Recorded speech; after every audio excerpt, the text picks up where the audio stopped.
comment triompher des obstacles afin que les promesses divines se réalisent.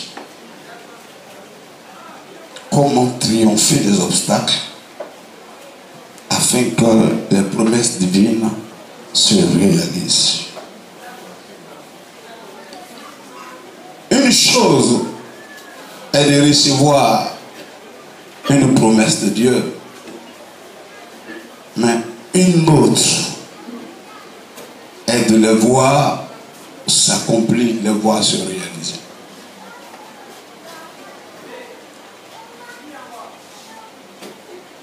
Voyez-vous,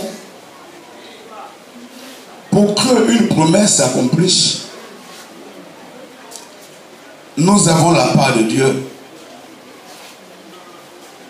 mais nous avons également notre part. Et Satan, il le sait très bien. Ces démons le savent très bien. Voici pourquoi ils chercheront toujours à envoyer des obstacles. De sorte que, étant atteint, tu ne puisses pas voir s'accomplir les promesses de Dieu. Au point que tu puisses vraiment en tirer profit. Le diable est venu pour égorger, tuer et détruire. Pendant que le Seigneur, avec nous, est en train de faire le travail, Satan de son côté également, il va faire son travail en collaboration avec ces démons. Parce que jamais il ne veut nous voir être dans le bonheur. Et il a son ordre de mission: égorger, tuer et détruire. Mais Jésus aussi a son ordre de mission. Il est apparu pour détruire les œuvres du diable. C'est pour cela, quelles que soient les embûches, quels que soient les obstacles qu'il mettra devant nous, nous devons tout faire au point qu'en accord avec le Saint-Esprit, nous remportons la victoire. Voyez-vous, il a envoyé des embûches dans la vie du père Abraham. Tout cela pour ne pas que la promesse de l'Éternel s'accomplisse. Mais voyez-vous, par la fidélité de ce dernier, il a vu la gloire du Seigneur s'élever chez lui.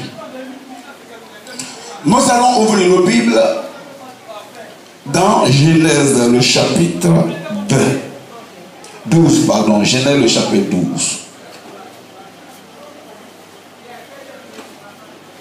Genèse, le chapitre 12. Du verset 1 au verset 3.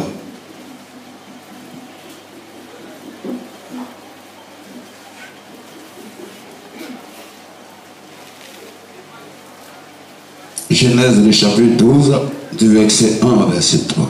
Genèse 12, verset 1 au verset 3.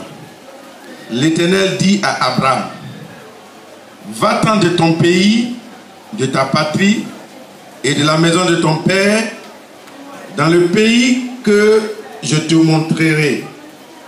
Je ferai de toi une grande nation et je te bénirai, je rendrai ton nom grand et tu seras une source de bénédiction. Je bénirai ceux qui te béniront et je maudirai ceux qui te maudiront, et toutes les familles de la terre seront bénies en toi. Amen. Gloire à Dieu. Par ce texte, nous voyons clairement Dieu promettre de bénir Abraham.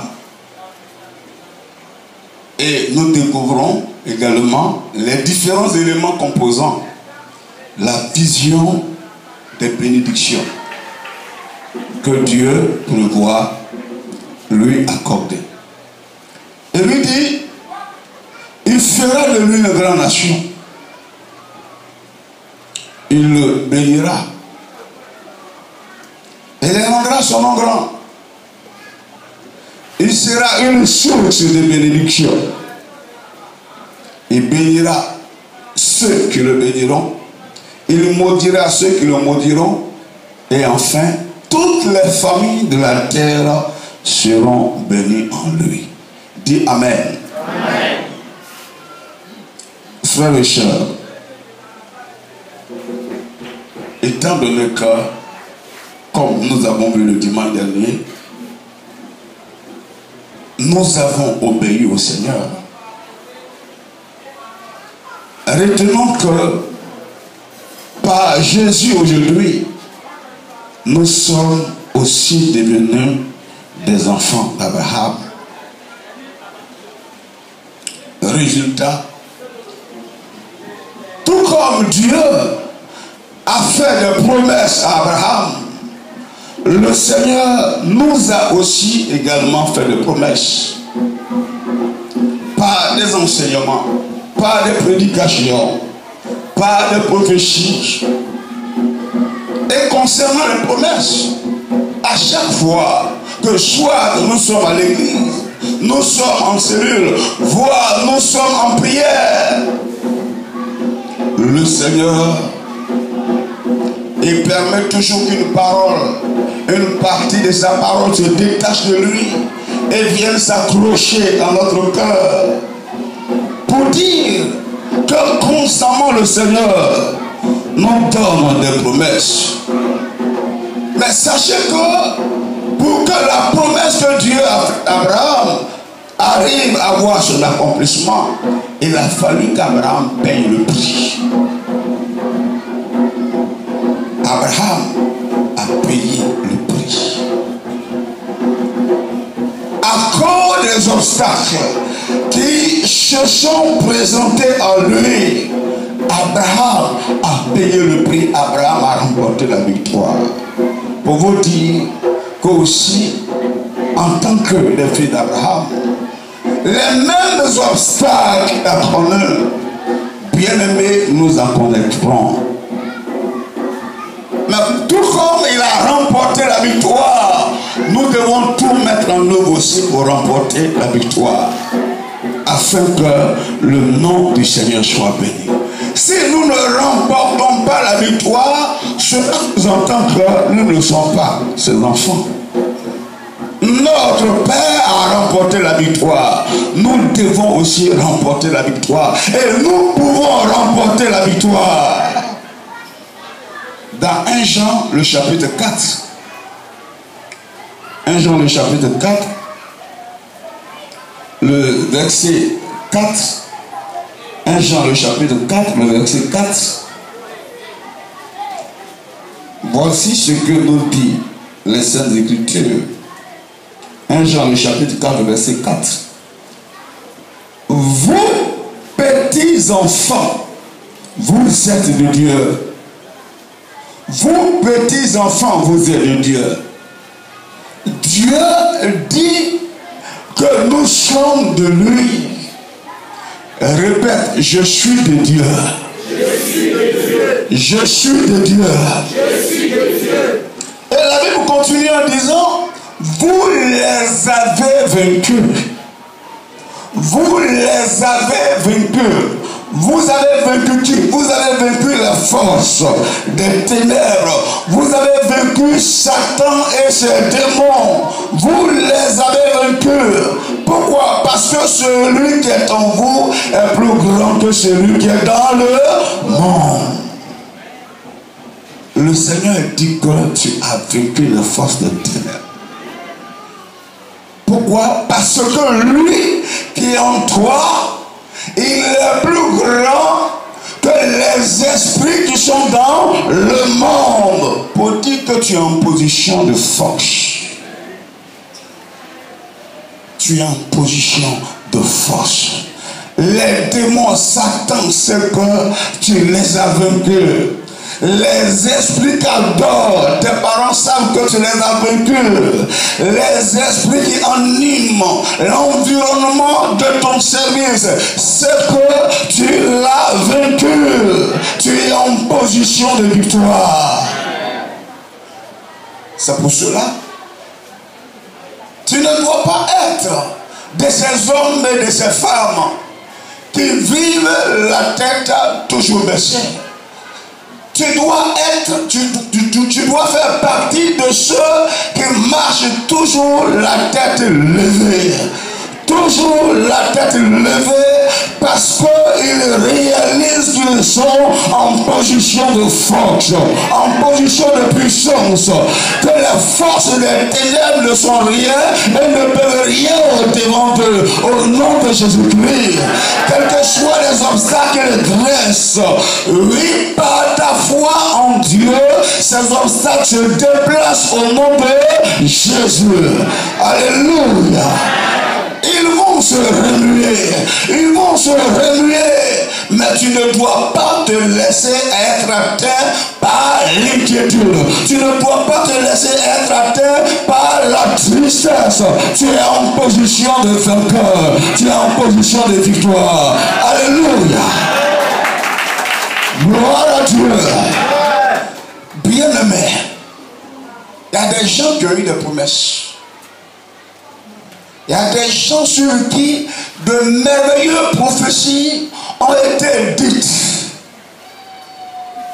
Mais à cause du fait qu'ils ne se sont pas vus être de Dieu, ils n'ont pas réalisé qu'ils sont en position de victoire, ils ont été vaincus. Et la prophétie n'a pas eu son accomplissement.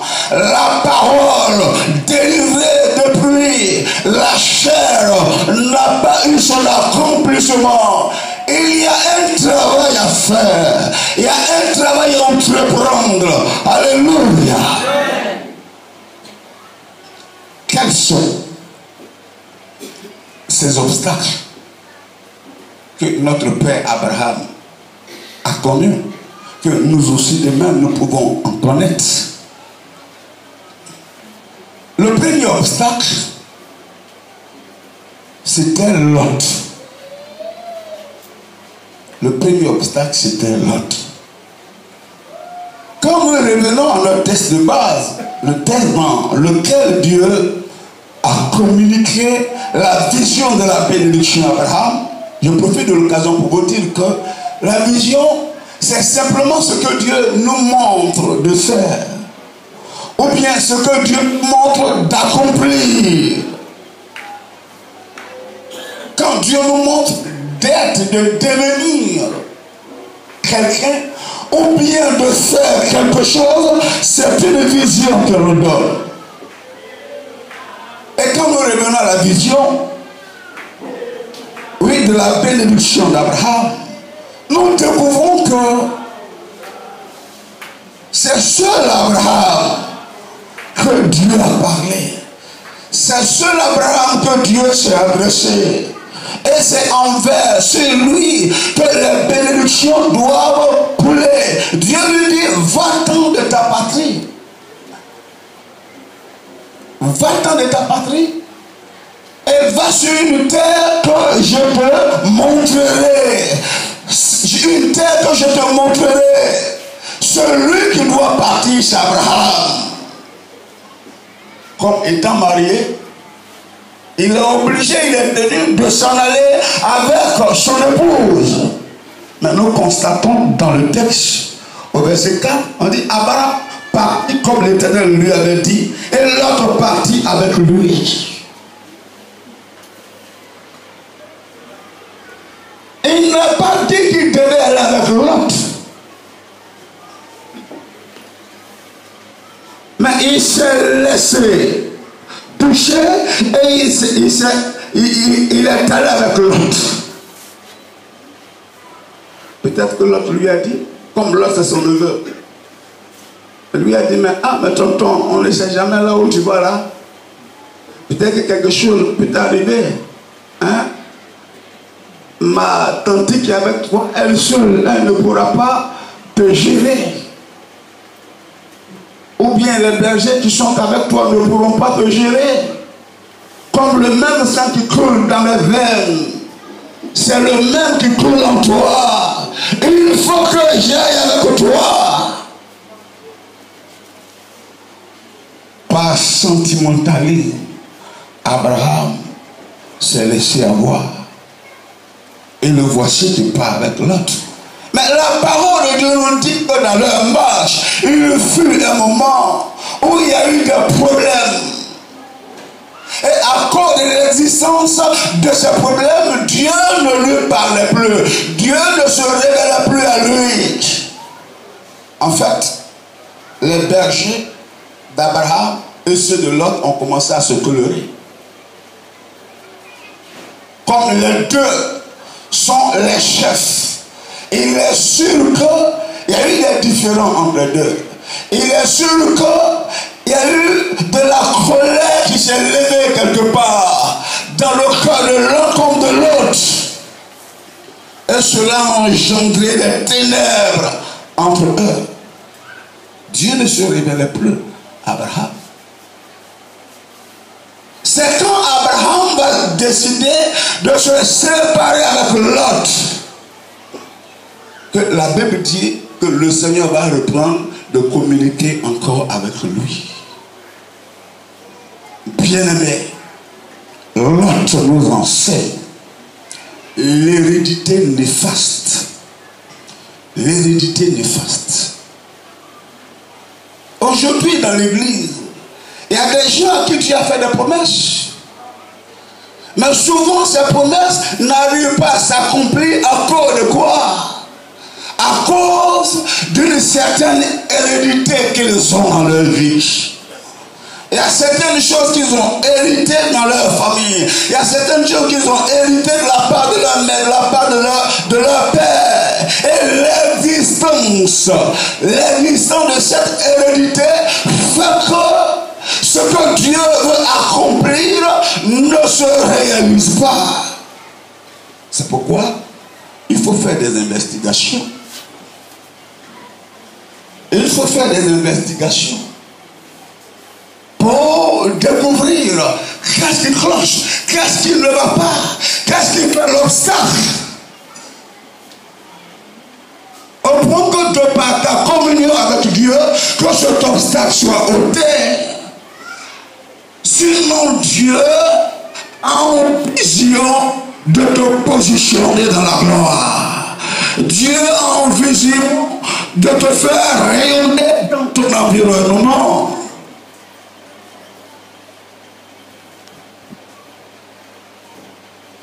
Abraham s'est séparé de l'autre. Il emporte aussi le même que tu te sépares de ton Lot. L'autre qui est cette hérédité qui te contrôle. Mais comme je l'ai dit, l'hérédité aussi c'est le symbolisme du sentimentalisme.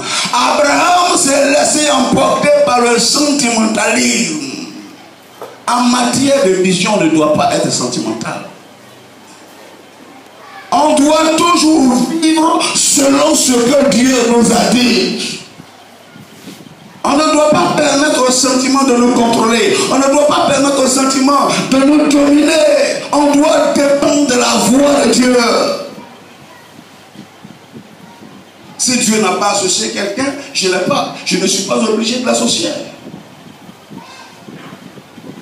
C'est celui que Dieu me demande d'associer que je dois l'associer. Si tu vas associer des gens que Dieu ne t'a pas ordonné de le faire par sentimentalisme, que va-t-il se passer? Tu auras des difficultés pour voir la promesse s'accomplir. Et aujourd'hui, nous avons des bien-aimés. Dieu veut les bénir. Dieu a tout conclu pour élever sa gloire sur eux. Dieu a tout conclu pour élever sa puissance sur eux, sa victoire sur eux. Mais le sentimentalisme fait que ils ne peuvent pas rentrer, oui, dans la promesse de Dieu. Peut-être qu'il vit avec une femme qu'il n'a pas dotée. Dieu lui dit, laisse cette femme, voici ce que je vais faire pour toi. Il se décide, mais il suffit seulement que cette dernière se présente à lui. Il est affaibli. affaibli. Dieu promet à réaliser beaucoup de choses dans sa vie, mais tellement qu'il est attaché à ses parents. Il suffit seulement qu'il soit en face d'eux net. Automatiquement, tout ce qu'il lui dit de faire, il le fait. Mais ce que Dieu lui dit de réaliser, il refuse. Bien-aimé, il faut te séparer de l'autre. Tu verras ainsi la gloire de Dieu. Dieu n'est pas un homme pour mentir, ni un fils de l'homme pour se repentir. Ce qu'il promet, il le réalise. Ce qu'il promet, il l'accomplit. Ton problème, c'est l'autre. Dis à ton voisin, ton problème, c'est l'autre.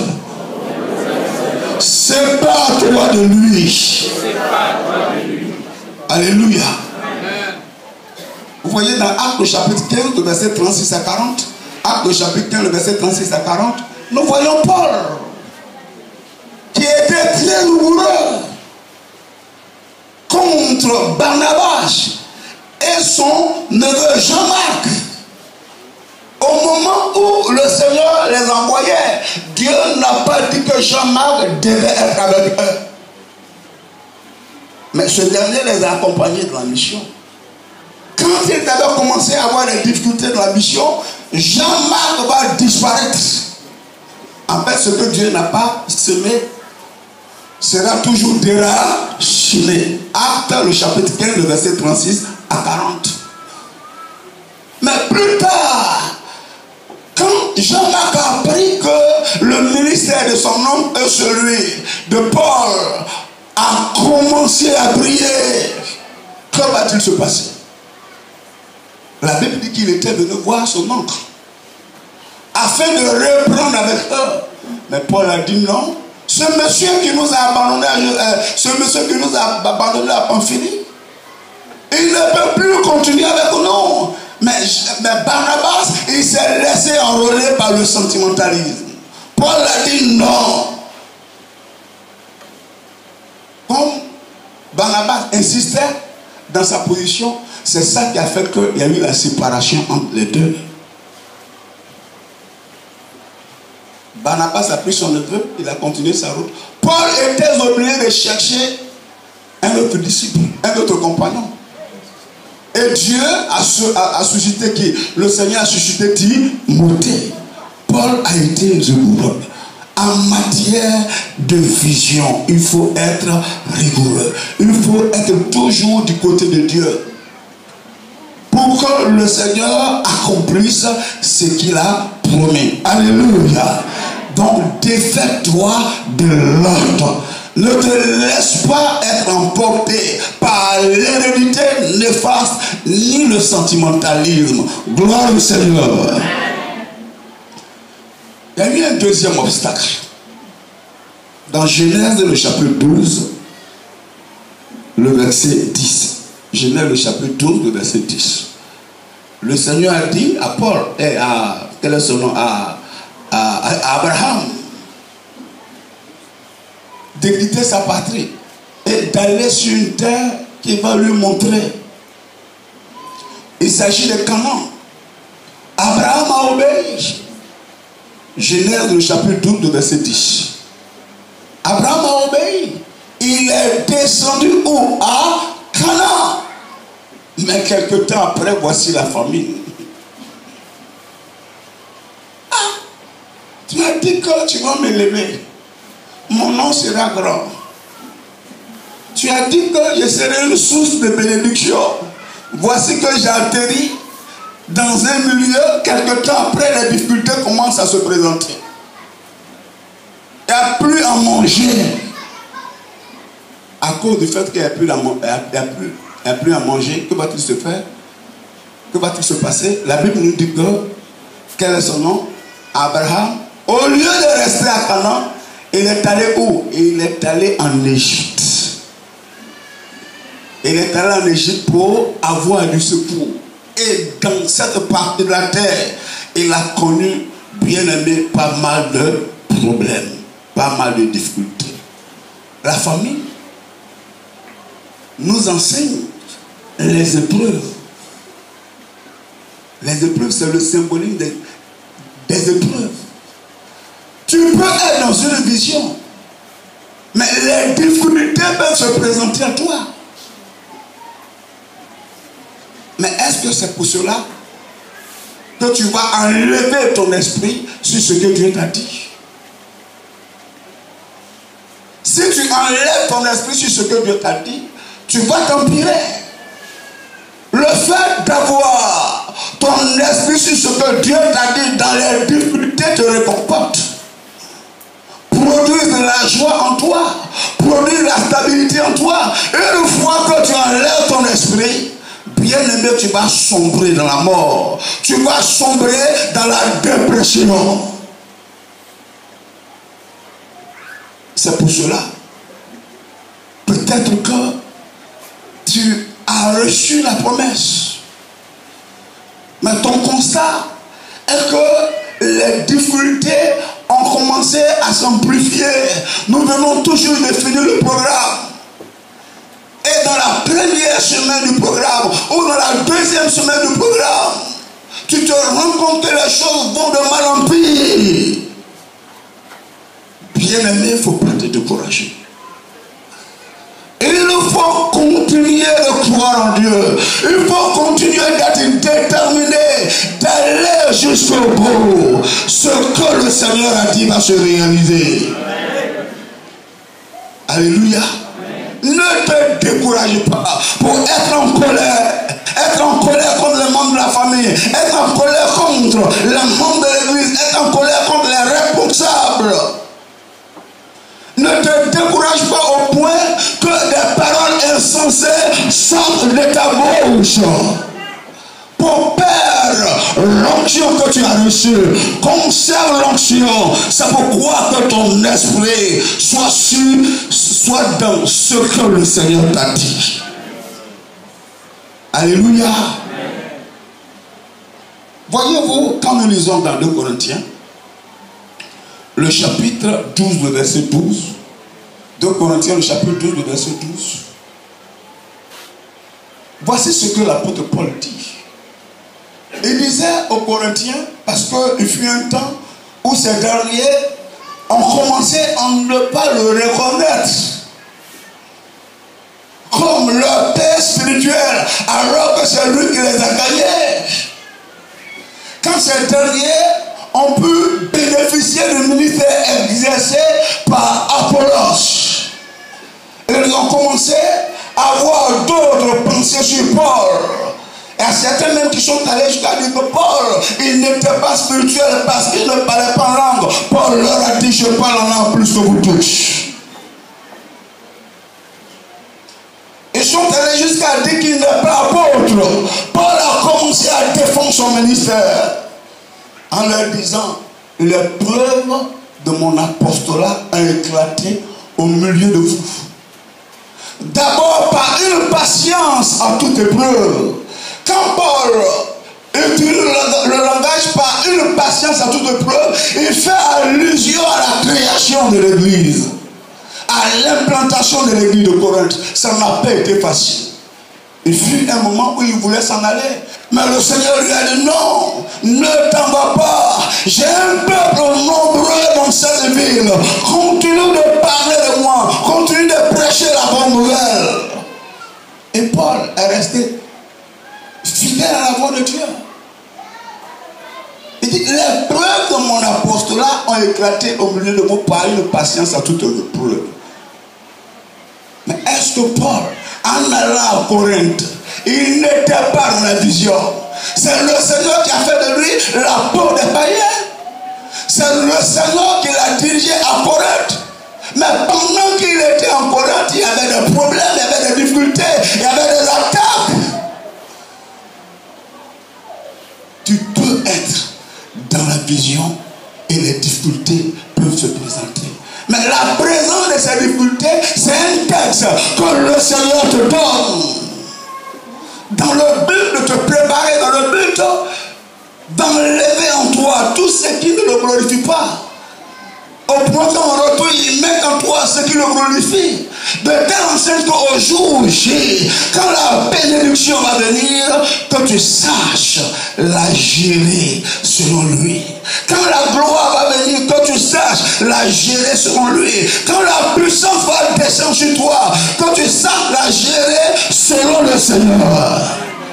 Bien-aimés, voyez-vous, si on n'est pas dépouillé de nous-mêmes, si on n'est pas passé par le pressoir de Dieu, et que la bénédiction tombe, la bénédiction peut être une occasion de chute pour nous.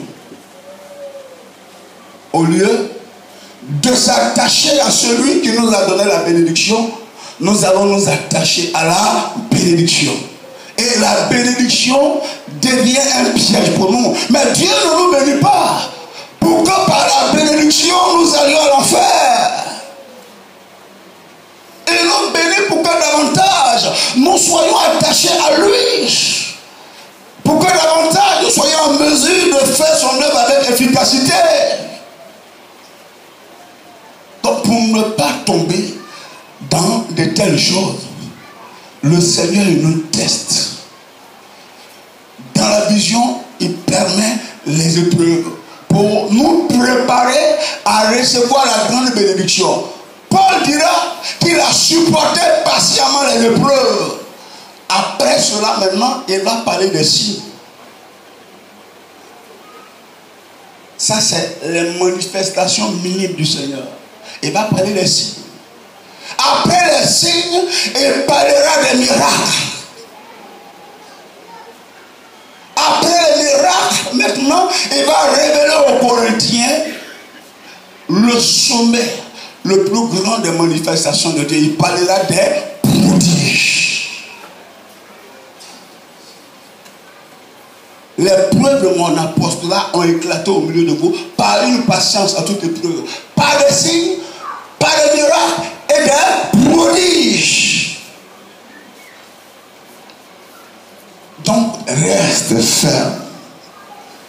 Ne te dis pas, mais comment se fait-il que Dieu a dit ceci, le Seigneur a dit cela, alors que je suis dans le feu, alors que les choses se compliquent.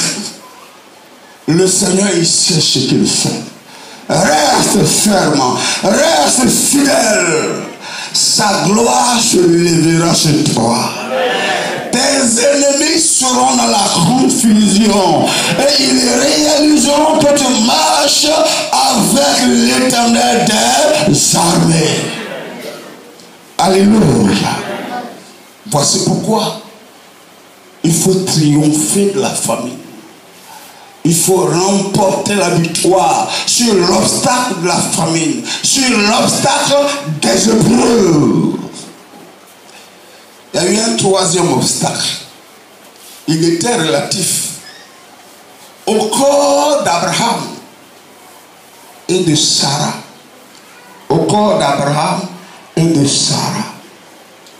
Quand nous lisons dans Genèse, le chapitre 16, verset 1 à 4, nous constatons qu'un jour, Sarah a dit à son mari, ah, moi où je suis là, je suis maintenant devenu vieille. Genèse, le chapitre 16, verset 1 à 4. Genèse, le chapitre 16, verset 1 à 4. Je suis devenu vieille. Je suis devenu pauvre. Cet enfant dont parle ton Dieu là, c'est pas de mon sein qu'il sortira.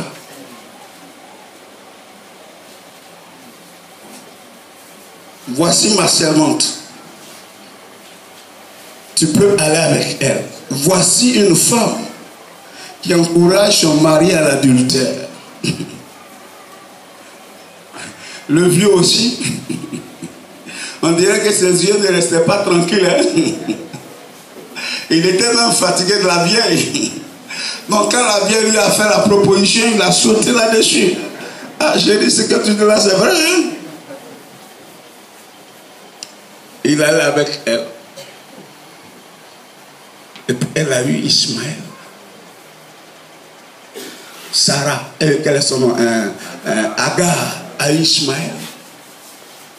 Et il y a eu tous les problèmes. Mais Abraham lui-même aussi. Une fois quand Dieu s'est adressé à lui, le Seigneur lui a rappelé la vision. Tout comme une fois sa femme Marie, Sarah, lui aussi il arrive. Quand il a essayé de voir toute sa corpulence, leur corps a été aussi de même un obstacle. Bien-aimé, leur corps est le symbole du manque d'espérance, de l'incrédulité et du doute. Le manque d'espérance, l'incrédulité et le doute. Et le diable peut aujourd'hui envoyer le manque d'espérance en toi. Il peut envoyer le doute en toi. Il peut envoyer l'incrédulité en toi. Je te dis, mais écoutez, c'est les autres qui peuvent être bénis. Toi comme ça, tu penses que tu peux être béni? Toi comme ça? Non, ça c'est pour les jeunes. C'est de bénédiction. Toi, tu es vieux, c'est fini pour toi. Tu ne peux rien. Et tu peux rester là. Et puis tu dis, mais on dirait c'est vrai. Hein? Moi-même, je suis dépassé. Hein? Je ne peux plus rien. Ça, c'est les jeunes. Une fois que tu acceptes tes propos, ça veut dire qu'il t'a gagné. Et ce que le Seigneur envisage faire pour toi, il ne le fera plus. Souviens-toi que ce qui est impossible aux hommes est possible à Dieu. Souviens-toi de toujours de cela. Rappelle-toi que le Seigneur ne change pas. Rappelle-toi qu'il ne fait pas d'acception de personne. Ce qu'il t'a promis, il va le réaliser. Pour que ton cœur soit dans la joie. Le but des exaucements de l'Éternel envers nous, c'est pour que notre cœur soit parfaitement dans la joie. Or, savez-vous que la Bible dit que la joie de Dieu fait notre force. Quand tu as la joie dans ton cœur, tu as la force de la part de Dieu. Quand tu as la joie dans ton cœur, tu as l'onction de l'Éternel sur ta vie. Rien ne peut t'ébranler. Satan le sait. Voici pourquoi il ne voudra jamais que tu vives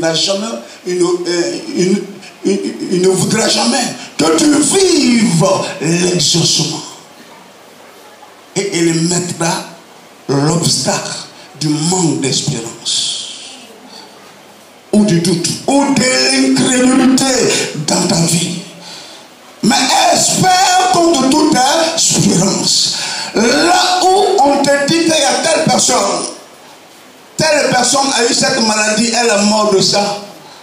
Toi, dis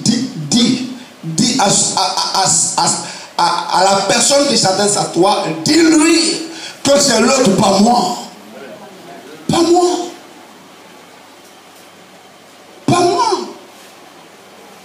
Et à tel, par rapport à telle activité, il en a fait, ça n'a pas marché. Réponds-lui que pas moi. Moi, c'est le roi qui m'a dit de le faire. Comme il m'a ordonné de le réaliser, le roi sera avec moi. Mon entreprise va prospérer. Mon entreprise ira de mieux en mieux pour la gloire de son nom. Sois déterminé. Et par les propos qui sortent de toi, ça va activer le Saint-Esprit à accomplir la promesse. Gloire au Seigneur. Bien-aimé, le manque d'espérance, l'incrédulité, le doute ont empêché beaucoup de voir s'accomplir la promesse de Dieu. Mais il ne faudrait pas que ce soit ainsi pour toi. Dis à ton voisin, il ne faudrait pas que ce soit ainsi pour toi. Espère contre toute espérance. Alléluia. Elle dit, mais ce patron-là, on ne le voit jamais. Une fois que tu vas le rencontrer dans la semaine nette, il te renvoie du service.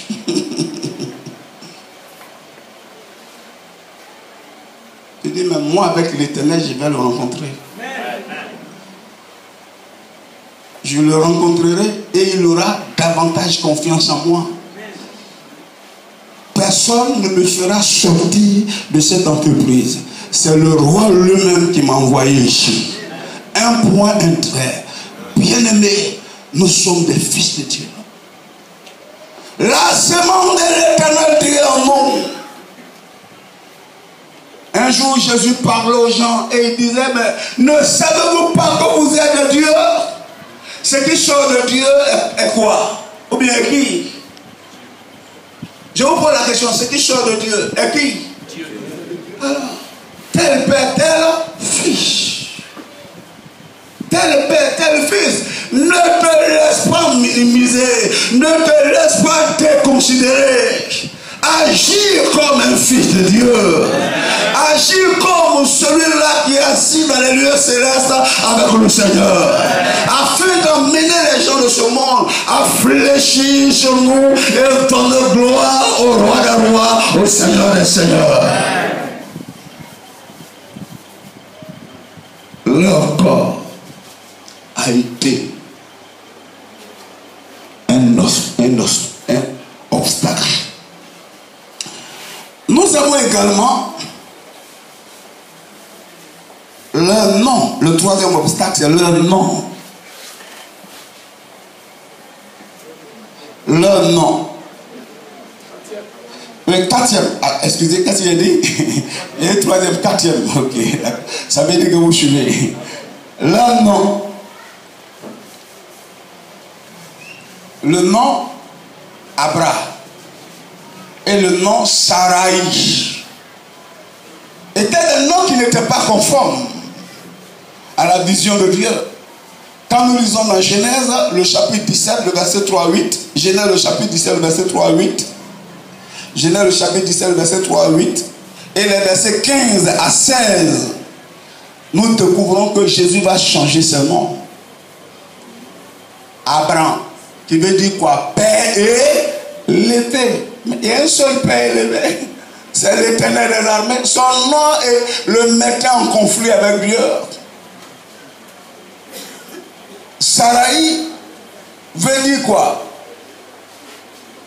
Saraï veut dire noblesse. Dieu a dit non, il faut changer. Pour Abraham, Dieu va changer ça en Abraham, qui veut dire père de la multitude. Ça concorde avec la vision. Et pour Saraï, Sarah, qui veut dire princesse, c'est conforme à la vision. Bien-aimé, est-ce que toi aussi, ton nom n'est pas un obstacle à ta bénédiction? Dieu promet faire des choses dans ta vie. Mais est-ce que le nom que tu portes, il n'est pas un obstacle? Il y a certains qui on donne le nom des génies. Mais la fiassou. Oh yeah. Mais tant loin. Hein? Jardin souffrance. Hein? C'est pas normal. Hein? On t'appelle souffrance. Dieu ne peut pas t'enlever ce que tu aimes. Il y a certains même, ils disent, mais moi ma maladie c'est coco. Ma maladie. C'est coco. Le Seigneur dit par ses maîtres, si tu es guéri. Mais tu dis c'est ma maladie. Je vous dis ça là. Hein? Ma grand-mère avait ça. Hein? Maman l'avait. Et je vous dis, nous-mêmes dans notre famille, tout le monde a ça. Hein? Je vais faire comment? Je vais faire comment? Mais tu il dit que c'est pour toi, le Seigneur ne pourra pas enlever ça. La prophétie ne va pas s'accomplir. Il faut changer les dons. Il faut changer les dons. C'est ainsi que tu le verras se manifester. Sinon, frères et sœurs, honnêtement, le Seigneur nous aime.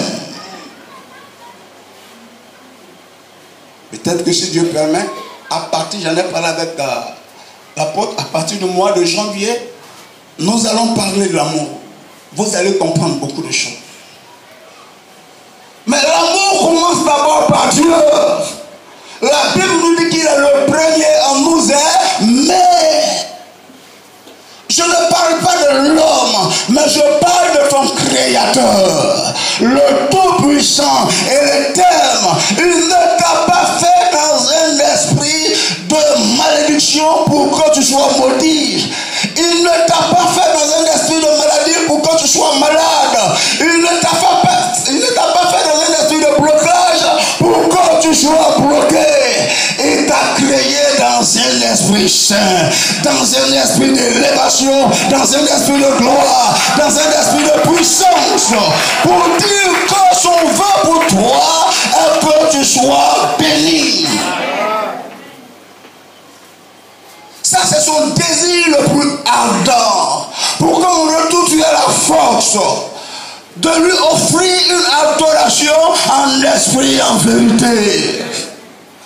Mais comment se fait-il que les paroles, les enseignements sont donnés pour t'éclairer, les paroles prophétiques te sont communiquées, alors que toujours tu es dans le même état? Il y a quelque chose, soit qui ne va pas. Quand même aussi, Dieu ne va pas permettre à ce que tu sois éternellement dans les épreuves. Quant à ce qui concerne le juste, la Bible dit que le malheur atteint souvent le juste, mais l'Éternel en délivre toujours. La Bible dit que sous le ciel, il y a un temps pour toutes choses. Il y a un temps pour pleurer et il y a un temps pour être dans la joie. Et toi, toujours, tu pleures.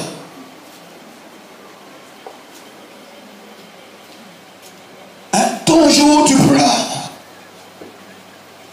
Tandis que la Bible dit que le Seigneur ne commande pas tristesse sur tristesse. Toujours, tu pleures. Bien-aimé, il faut revoir les choses. Le Seigneur veut te combler et il a décidé à te combler. Jésus a payé le prix à la croix.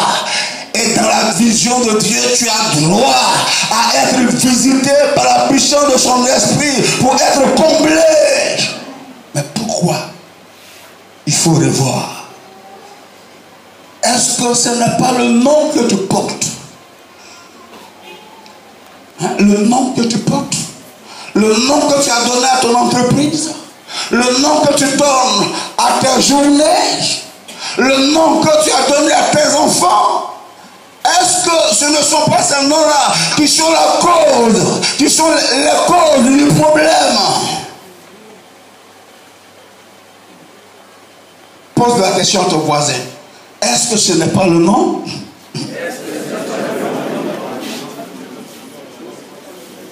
Alléluia. Si tu changes de sorte que ce nom que tu vas porter dorénavant soit conforme à la vision de Dieu, bien-aimé, la bénédiction te saisira. À cause de tes obstacles, que va-t-il se passer?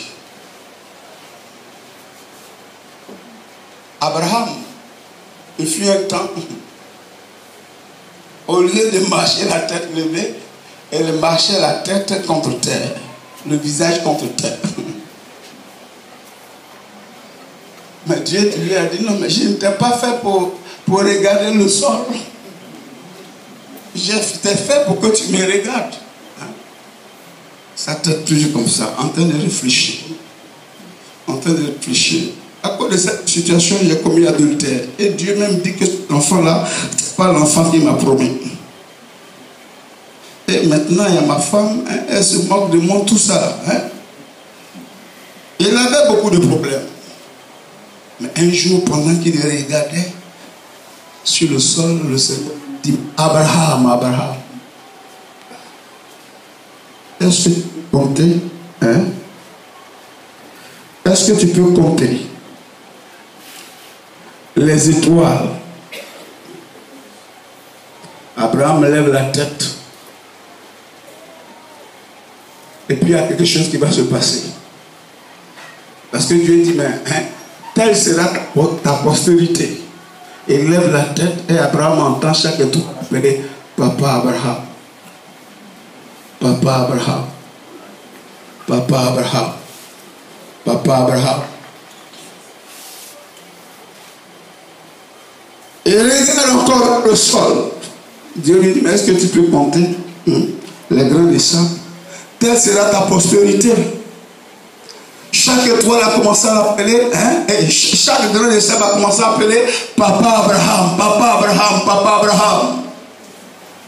Il lève la tête, Papa Abraham. Il abaisse la tête, Papa Abraham. Il lève la tête, Papa Abraham. Il abaisse la tête, Papa Abraham. Dieu l'a ramené à la vision. C'est pourquoi je profite de l'occasion pour dire à quelqu'un, il faut oublier les événements passés. Il faut oublier ce qui est ancien. Que tes regards soient toujours positionnés sur ce que le Seigneur t'a dit, sur ce que le roi t'a dit, sur ce que le Tout-Puissant t'a dit. Tu ne peux pas voir dans la même direction du Seigneur et être la même. Je vous dis, Abraham sera changé. On est ce qu'on voit. Il a vu beaucoup d'enfants. Sa vision des choses concernant son épouse va changer. Il ne verra plus Sarah comme la vieille. Il va se souvenir de la jeunesse de Sarah. Au moment où ses cuisses luisaient. Vous comprenez ce que je suis en train de dire? Il va se souvenir de la poitrine de Sarah, sa poitrine de jeunesse. Parce que maintenant, là, ses seins sont devenus autre chose.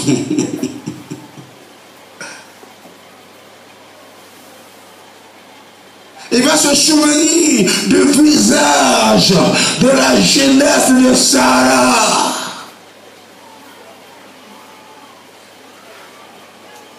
Et que va-t-il se passer? Quelque temps après, nous voyons, et regarde Sarah, elle commence à être autre personne. Elle se lève le matin, elle commence à cracher. Même les jeunes qui sont à la maison disent, mais ah mais, la vieille, qu'est-ce qu'il y a?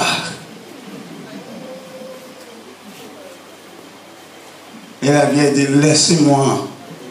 Quand elle est assise là, déjà vers 10 heures, elle commence à somnoler.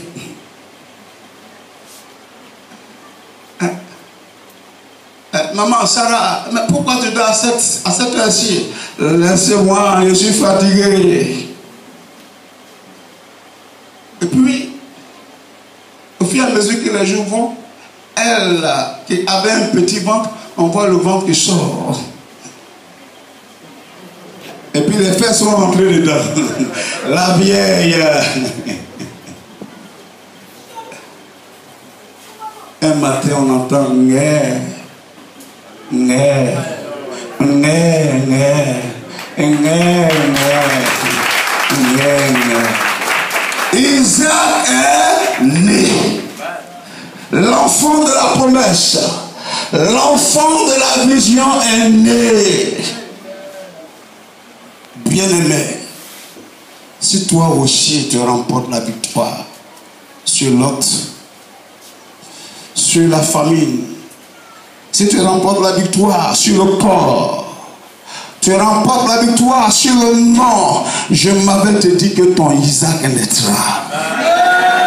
Ton Isaac naîtra. Ton Isaac naîtra. Isaac du voyage naîtra.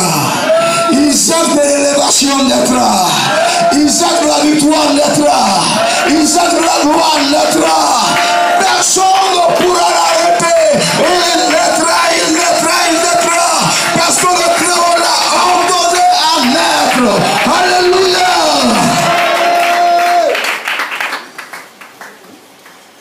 J'étais en Angleterre et puis on était, c'était ma première veillée, c'était en 2001. Et puis, c'était vers la fin de la veillée, il y a une soeur qui est venue me voir et me dit, mais pasteur, regarde notre soeur là, la soeur qui est assise là-bas, elle a chuchoté à mon oreille, que cette soeur, ça fait, elle est en grossesse maintenant, ça fait plus de 9 mois, elle est dans son 12e mois.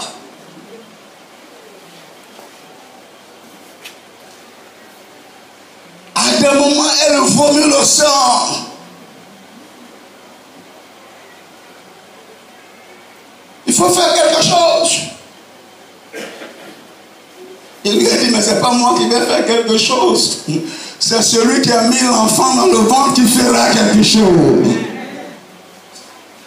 Mais c'est plus tard qu'on a appris que son mari était dans la franc-maçonnerie. Parce que depuis qu'elle a mis pied à l'église, son mari ne cessait de la battre. Avec cette grossesse, le monsieur la tapait, il la frappait. Ce sont des Ivoiriens. Ils étaient même ici dans le quartier, comment si. Mais je ne vous dirai pas leur nom. Donc quand j'ai reçu le message de la soeur, j'ai regardé la soeur devant tout le monde, j'ai dit, avant la fin du week-end, cette soeur, elle accouchera. Elle n'accouchera pas par césarienne. Elle accouchera. Et tout le monde a acclamé. Mais c'était une acclamation de facette.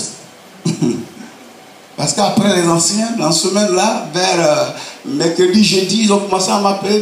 Mais ce que tu as dit là, si ça n'arrive pas, hein, mais les gens vont nous traiter de ceci, cela. Et je leur ai répondu, mais ce n'est pas moi qui ai dit. Si vous voulez avoir affaire à quelqu'un, ayez affaire à celui qui est assis sur le trône là-bas. Mais ce qu'il a dit va s'accomplir. Cette soeur, avant la fin du week-end, elle accouchera. Pas par césarienne.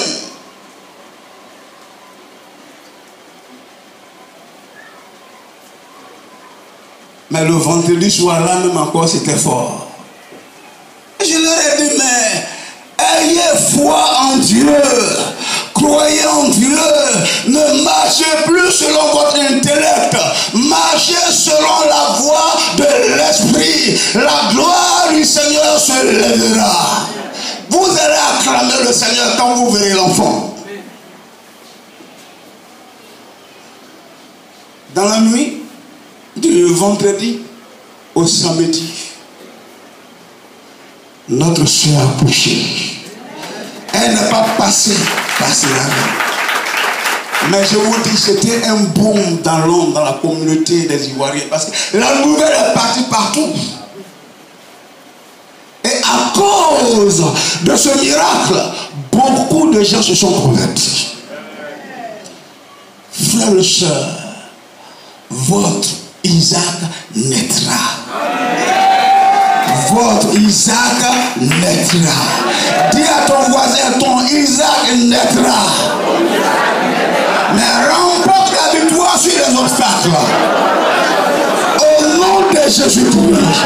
Au nom de Jésus-Christ. Au nom de Jésus-Christ. Que le Seigneur vous bénisse. Veuillez vous tenir devant, nous allons prier le Seigneur.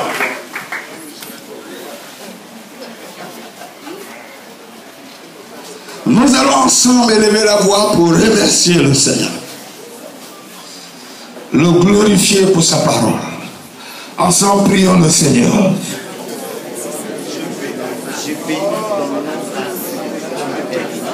Oh Dieu des cieux, tu es bon.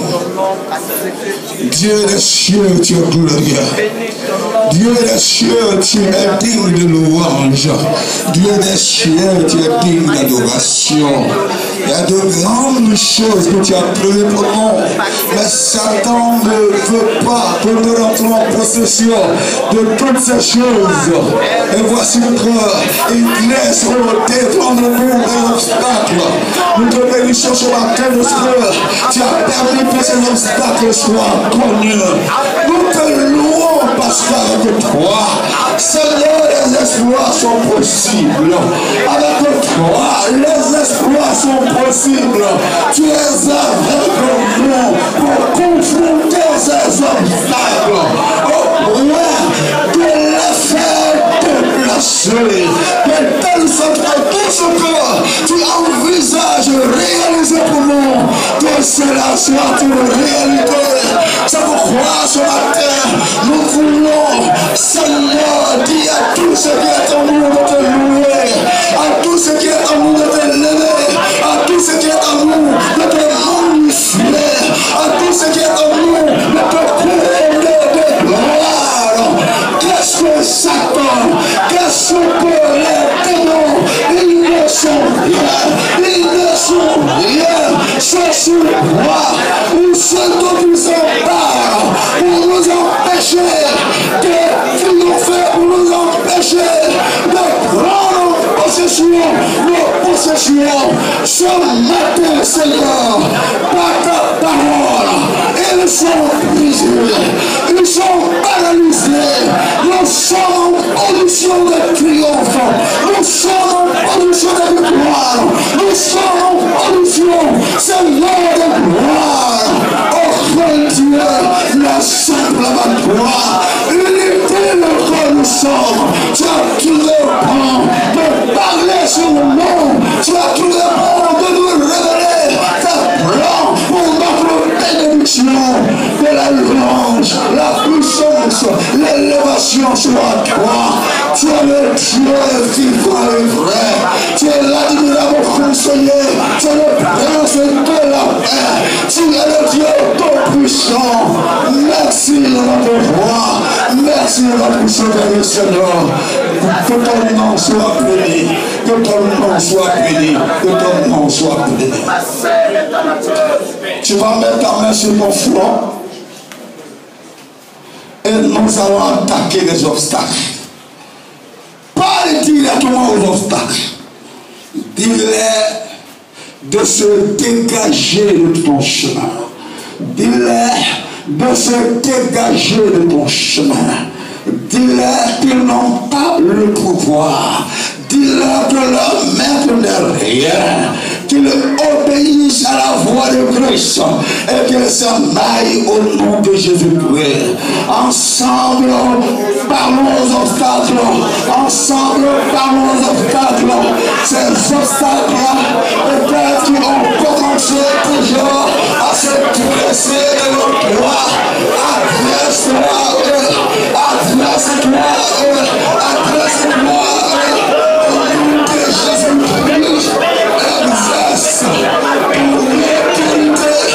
Parle-leur, parle-leur, parle-leur, parle-leur, parle-leur, parle-leur.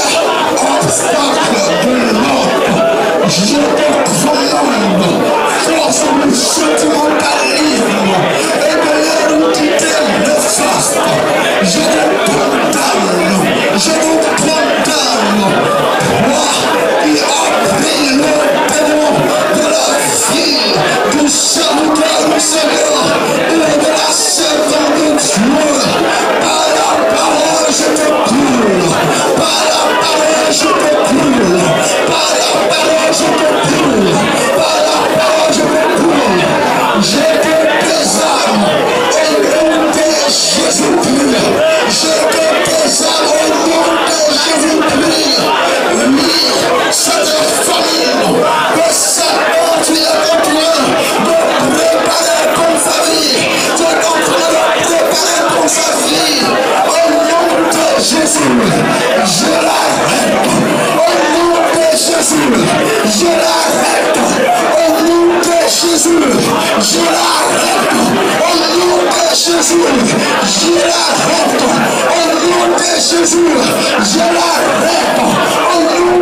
Jésus, je l'arrête. Force d'immunité, le nom d'espérance. Par la parole, tu es attaché. Par la parole, tu es attaché.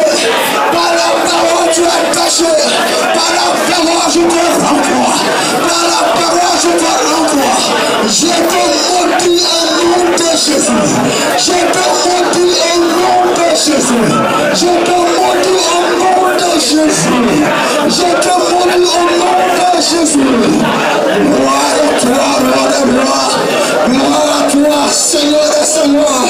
Pour le triomphe que nous avons par le sang de Jésus. Que nous avons par le nom de Jésus. Oui, toi qui es caché derrière ce nom. Toi qui es caché derrière ce nom.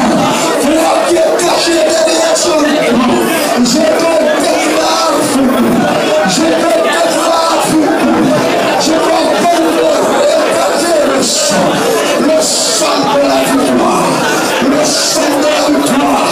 La Bible, la parole me dit, vous les avez vaincus à cause du sang de l'amour et à cause de la parole de votre témoignage. Je répands sur ce nom le sang de Jésus. Je répands sur ce nom le sang de Jésus. Je répands sur ce nom le sang de Jésus. Je répands sur ce nom le sang de Jésus. Le sang de Jésus, cette puissance, oui, qui s'empare de ce nom pour agir pour sa vie. Au nom de Jésus attaché, au nom de Jésus paralysé, au nom de Jésus ses œuvres sont incendiées, ses œuvres sont incendiées, ses œuvres sont incendiées. Je proclame sa libération, la libération de son corps, la libération de son nom. Son nom, c'est l'enfant de Dieu. Son nom, c'est succès. Son nom, c'est bénédiction. Son nom, c'est réussite. Son nom, c'est gloire. Son nom, c'est puissance. Son nom, c'est élévation. Élévation. Son nom, c'est prospérité. Son nom, c'est la fécondité. Son nom, c'est la fécondité. Gloire à toi, mon Dieu, mon Père, pour des faveurs que lui sont données, pour des faveurs que lui sont octroyées. Béni soit ton nom, oh Dieu des cieux, toi qui envoies ta parole et qui bénit, toi qui envoies ta parole et qui libère, toi qui envoies ta parole et tu renouvelles. À toi soit rendue la gloire, à toi soit rendue la puissance. Aujourd'hui et pour toujours, béni soit ton nom, béni soit ton nom, béni soit ton nom, béni soit ton nom, béni soit ton nom. Nous allons nous asseoir dans l'esprit de prière et nous allons